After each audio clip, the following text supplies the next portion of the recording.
కామం నైతత్ ప్రశంసంతి సంతస్వబల సంస్తవం గుణసంకీర్తనం చాపి స్వయమేవ శతక్రతో. ఓ ఇంద్ర, తన బలాన్ని తానే పొగుడుకోవటాన్ని, తన గుణాలను తానే కీర్తించుకోవటాన్ని సత్పురుషులు ఎవరూ కూడా గొప్పగా చెప్పుకోరు. చాలామంది గొప్పలు చెప్పుకుంటుంటారు తమని గురించే. చెప్పుకుంది ఏం చెప్పటమో. ఇక్కడ నువ్వు నాతో స్నేహం చేయాలని కోరుతున్నావు కాబట్టి ఈ విషయాన్ని చెప్పక తప్పటం లేదు. ఇది ఆత్మస్తుతి కాదని తెలుసుకో. ఇక్కడ ముందుగానే చెప్పేసి ఆత్మస్తుతి కాదు అని తెలుసుకో. పర్వతాలు, అడవులతో కూడినటువంటి ఈ భూమిని, సముద్రాలను, నిన్ను, నీ దేవలోకాన్ని కూడా నేను ఒక్క రెక్కతోనే మోస్తాను. అంత బలం నాకుంది. స్థావర జంగమాత్మకమైన ఈ బ్రహ్మాండాన్ని అంతా కూడా నేను ఒక్క రెక్కతోనే అతి సులువుగా మోస్తాను. గరుడాళ్వార్ ఆయన కదా అన్నాడు గరుడాళ్వార్. అప్పుడు ఇంద్రుడు, మిత్రమా, నువ్వు చెప్పిందంతా సత్యము. నీకు అసాధ్యమనేది లేదు. నా స్నేహాన్ని అంగీకరించు. నీకు అమృతంతో పని లేదు. అంటే స్నేహం చేసుకొని మెల్లగా అమృతం కలశం ఎత్తకపోదామని వచ్చాడు ఇంద్రుడు. ఓహో, అది తంత్రం. దగ్గర ఉండేటువంటి అమృత కలశాన్ని ఎత్తకపోవటానికి ఈయన చేసినటువంటి ఒక కుతంత్రం. నీకు అమృతంతో పని లేదు కదా, ఎందుకంటే నువ్వు అంత బలశాలి. నీకు మరణం లేదు. నువ్వు మహావిష్ణు ధ్వజంలో ఉన్నావు, పైగా మహావిష్ణు వాహనం. నిన్ను అనుకుంటే చాలు విషమంతా పోతుంది. నిన్ను అనుకుంటే చాలు ఎవరెవరికి ఏ కష్టాలు ఉన్నాయో అన్నీ పోతాయి. గరుడాళ్వారు, గరుడ స్వామి మహానుభావ అని ఒక్క పర్యం ఆ స్వామి వెంకటరమణ స్వామి ఆలయానికి వెళ్ళి గరుడ స్వామికి నమస్కారం చేస్తే చాలు, చేయి ముక్కితే చాలు, అన్నీ పోతాయి.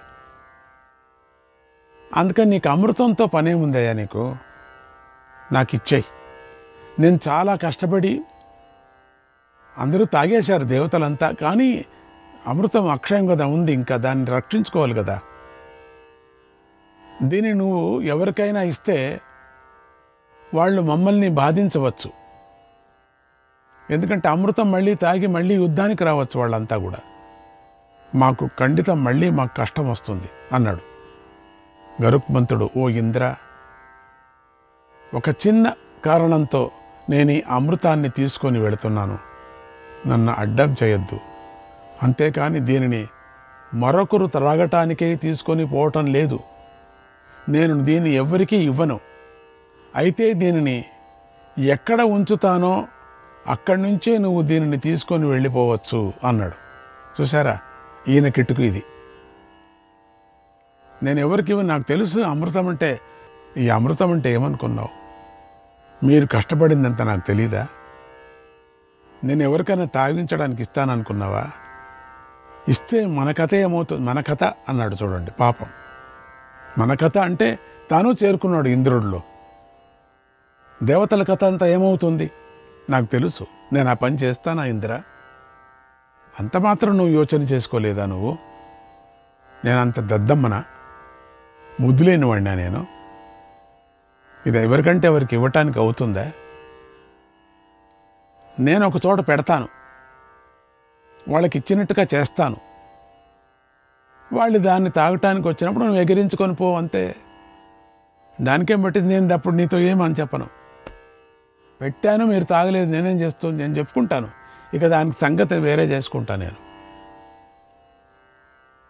అప్పుడు నీకు తెలుసు మీకేమవుతుందనేది. ఈ అమృత భాండం తెరచనయ్యా. ఇది తెరిచేది కష్టం. ఇది ఏది కేవలం ఇట్లా మూత కాదది, మరమూత కాదది, ఇట్లా తీయటానికి. అది కష్టం తీయటం, దాన్ని పగలగొట్టడం కష్టం. ఇంత లోపల నువ్వు తిన్నావు కదా, ఎత్తుకపో, అంతే, నీకు నేను సహాయం చేసుకుంటాను, అంతే కదా. ఇంద్రుడికి పరమానందమై నమస్కారం చేశాడు. మిత్రమా, పక్షీంద్రా, పక్షిరాజా, నాకెంతో సంతోషం కలిగింది, మళ్ళీ మళ్ళీ నీకు నమస్కారం చేస్తున్నాను అని నమస్కారం చేసి, నీకేం కావాలో కోరుకో, ఇస్తానన్నాడు. వెంటనే గరుత్మంతుడు కద్రువ పుత్రులను, వారు తన తల్లిని మోసం చేసిన సంగతిని గుర్తు తెచ్చుకొని ఇంద్రుడితో ఇలా అన్నాడు. ఇంద్ర, నాకేది అసాధ్యం కాదు, అయినా ఒక కోరిక కోరుతున్నాను, తీర్చు. ఈ రోజు నుంచి భుజగాలు అంటే పాములు నాకు ఆహారమై పోవాలి, అంత కసి ఉంది లోపల ఆయన వాడికి. మొదట్లో గరుత్మంతుడు పాములు తినేవాడు కాదు, ఈ కసి కోసం ఆయన దాన్ని తెచ్చుకున్నాడట అని కోరాడు.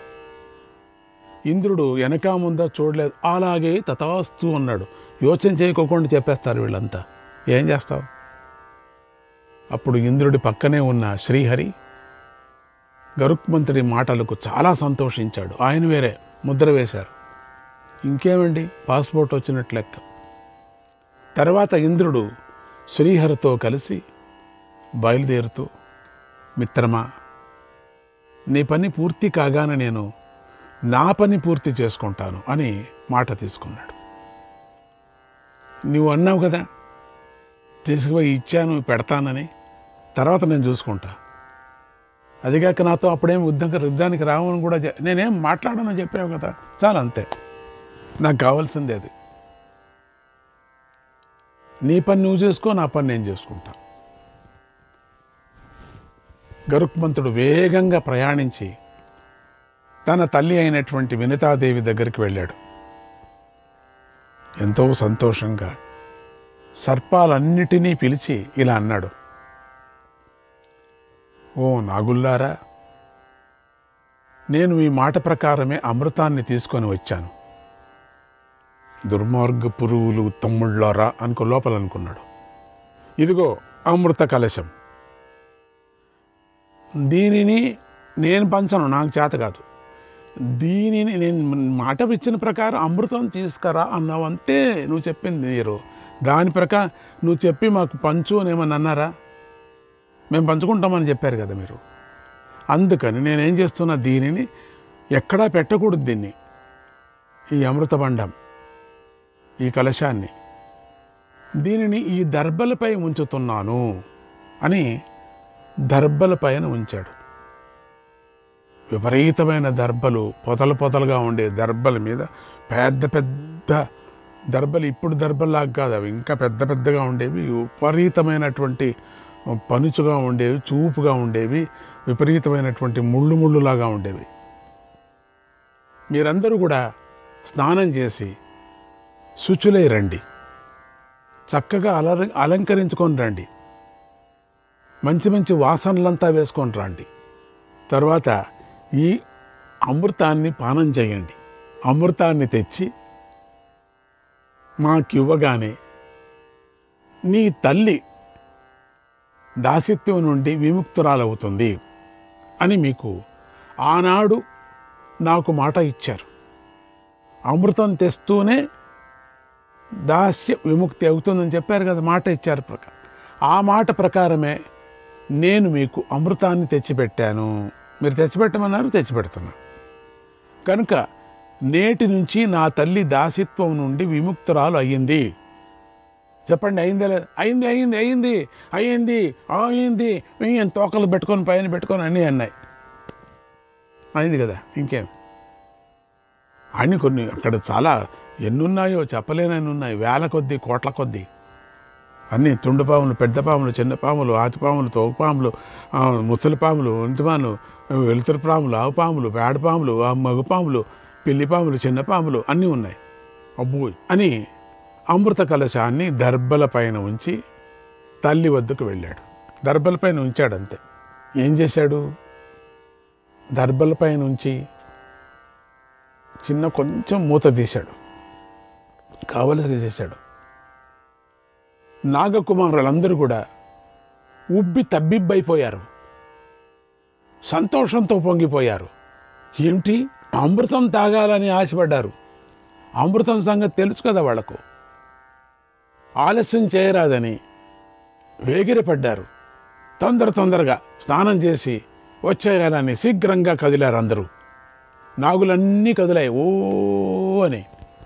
నాగులందరూ అటు వెళ్ళగానే ఇటు ఇంద్రుడు అక్కడికి వచ్చి అమృత కలశాన్ని తీసుకొని స్వర్గానికి వెళ్ళిపోయాడు. అంతే జరిగింది. ఇది మూత తీసినట్టుగా తీశాడు. ఎందుకంటే ఆ మూత రాదు కదా, సర్పాలకు తెలుసు అది. అందుకని ఇది కూడా చూడండి, మూత తీస్తున్నాను, తీయలేదు, తీసి పెడుతున్నాను, మీకు సులభం కావాలా, కానీ దీన్ని పుచ్చుకుంటే మీరు వెళ్ళి స్నానం చేసి రావాలా, అట్లే రాకూడదు. ఎన్ని రోజులైందో స్నానం చేసి, పుట్టినప్పటి నుంచి మీరు చేయలేదు, ఇప్పుడన్నా చేయండి స్నానం. ఏదో వాన వస్తే చేస్తారు, లేకపోతే లేదు, మీరు వెళ్ళి చేయండి. రెండోది వాసన మీ దగ్గర అని చెప్పటంతో అన్ని స్నానానికి బయలుదేరాయి. ఏదో ఏ రోజు ముక్కు పట్టుకొని స్నానం చేయాలని చెప్పేసి అందరూ స్నానానికి బయలుదేరారు నది దగ్గరికి. ఒక్క పాము లేదు అక్కడ. సర్పాలన్నీ స్నానం పూర్తి చేసుకొని రావటానికి వెళ్ళాయి. అక్కడ పెట్టాడో లేదో ఇంద్రుడికి కన్నుసన్న చేశాడు మన గరుక్మంతుడు. నీ పని నువ్వు ఆయన కానించన్నాడు. అంతే, థ్యాంక్స్ అని చెప్పటంతోనే నమస్కారం చేసి గరుక్మంతుడికి ఒక్కపారి గరుడాళ్వారు నమో నమః, గరుడాళ్వారు నమో నమః అని అంటూ ఆ కలశాన్ని ఎత్తుకొని వెళ్ళిపోయారు ఇంద్రుడు. వీళ్ళేం చేశారు, స్నానం పూర్తి చేసుకున్నాయి, జపతపాలు పూర్తి ఎప్పుడు లేని జపాలు అట వీళ్ళకి. జపతపాలు పూర్తి చేసుకున్నాయి. కొంతమంది సంధ్యావందన చేసుకున్నారు, కొంతమంది సూర్య నమస్కారం చేశారు, వీళ్ళ తలకాయ ఏంటేంటో చేశారు. సంతోషంతో, అమృతం త్రాగాలనే ఆశతో అమృత కలశం ఉన్న చోటికి వచ్చాయి. అంతే, అక్కడ అమృత కలశం లేనే లేదు. నాగులన్నీ నిరాశ చెందాయి. ఎవరో అమృత కలశాన్ని అపహరించారని చెప్పేసి ఎతకపోయారని గ్రహించాయి. ఎందుకంటే అక్కడ పెట్టి తాను వెళ్ళిపోయాడు కదా, అమ్మ దగ్గరికి వెళ్ళాడు కదా. అందుకని గరుక్మంతుడు మీద చెప్పడానికి వీల్లేదు, వాళ్ళ ఎదురుగా వెళ్ళాడు కదా. ఎవరో మనలను మోసగించారని తెలుసుకున్నాయి. కోపంతో బుసలు కొట్టాయి, అక్కడక్కడే కొట్టుకున్నాయి, వాళ్ళే కొట్టుకున్నారు అంతే. అమృత కలశం ఈ దర్భలపైనే ఉంచబడింది కదా, దీని మీద కదా ఉంచారు కదా, మా కళ్ళెదురుగే ఉంచాడు కదా గరుక్మంతుడు అని దర్భలను అన్ని పాములు నాకాయి. అక్కడ కొన్ని కోట్ల కొలత ఉండే పాములు ఈ గుంపుగా ఉండేటువంటి పొదలుగా ఉండేటువంటి దర్భలను పెద్ద కొనలులాగా ఉండే సూజుల్లాగా ఉండే దర్భలనంతా నాకి పెట్టాయి. అక్కడ ఏమీ లేదు, నాకింది. దాంతో వాటి నాలుకలన్నీ రెండుగా చీలాయి. అందుకే పాములకి ఉంటాయి, ఇట్లా వస్తాయి. మీరు చూశారు కదా. ఈ అమృత స్పర్శం వల్ల అప్పటి నుంచి దర్భలు మాత్రం పవిత్రాలయ్యాయి. చూసారా, దీని నాకటముతో అప్పటి నుంచి అవి పవిత్రాలైపోయాయి. అతి అద్భుతమైన మంచి కార్యక్రమాలకు ఉపయోగిస్తాం. ఈ విధంగా గరుక్మంతుడు అమృతాపహరణం చేసి అమృతాన్ని సర్పాలకు ఇచ్చాడు. సర్పాలు 2 నాలుకలు కలవిగా చేశాడు. నాటి నుంచి తల్లితో కలిసి సంతోషిస్తూ స్వేచ్ఛగా వనంలో విహరించాడు. సర్పాలను భుజిస్తూ ఆయనకి భోజనం అదే అయిపోయింది. ఇతర పక్షుల యొక్క పూజలు అందుకుంటూ వాటి చేత గౌరవించబడ్డాడు. పక్షీంద్రుడు కదా, గొప్ప కీర్తి కలవాడై తల్లి అయిన వినతాదేవిని ఆనందింపజేశాడు. విష్ణువాహనుడైపోయాడు. విష్ణుకి పైన ధ్వజంలో గరుడ ధ్వజం అయిపోయింది కదా.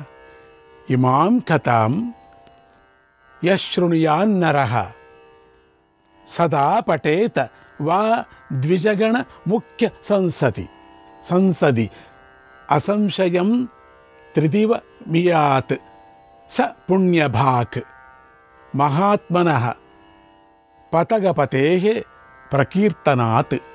అంటే విప్రుల సభలో ఈ కథను విన్నవారికి, చదివిన వారికి మహాత్ముడైన పక్షీంద్రుడి యొక్క గుణాలు గానం చేసిన వారికి ఎలాంటి సంశయము లేకుండా పుణ్యం లభిస్తుంది, అతడికి స్వర్గం లభిస్తుంది. ఇది శ్రీహరి వాహనమైన గరుత్మంతుడి కథ అన్నాడు ఉగ్ర శ్రవసుడు. శ్రీకృష్ణాయ పరమాత్మనే నమః. 35వ అధ్యాయం.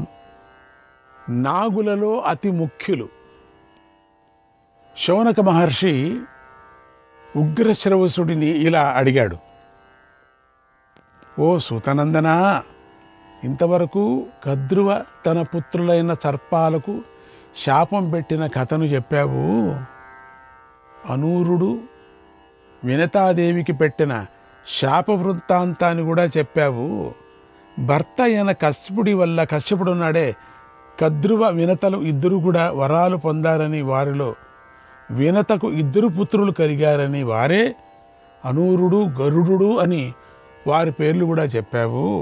అయితే కద్రువకు పుట్టిన పన్నగుల పేర్లు మాత్రం చెప్పలేదు. అతి ప్రధానమైన ఆ సర్పాల పేర్లను కూడా చెప్పండి. ఓహో, ప్రధానమైనటువంటి సర్పాల పేర్లు అంటే చిన్న చిన్న పురుగులు తినవవి, అటువంటి సర్పాలు. ఆ తర్వాత చెప్తాను ఏం తింటాయని. మేము వినాలనుకుంటున్నాము అని ప్రార్థించాం. ఉగ్రశ్రవసుడు ఇలా చెప్పాడు: ఓ మహర్షి, నేను సర్పాలన్నిటి యొక్క పేర్లను చెప్పటం లేదు, అవి ఎన్నో ఉన్నాయి. అందుచేత వాటిలో ప్రధానమైన సర్పాల యొక్క పేర్లను మాత్రమే నేను చెప్తున్నాను, విను. సర్పాలలో ప్రధానమైన వాడు, అందరికన్నా ముందు పుట్టినవాడు శేషుడు. శ్రీకృష్ణాయ పరమాత్మనే నమః.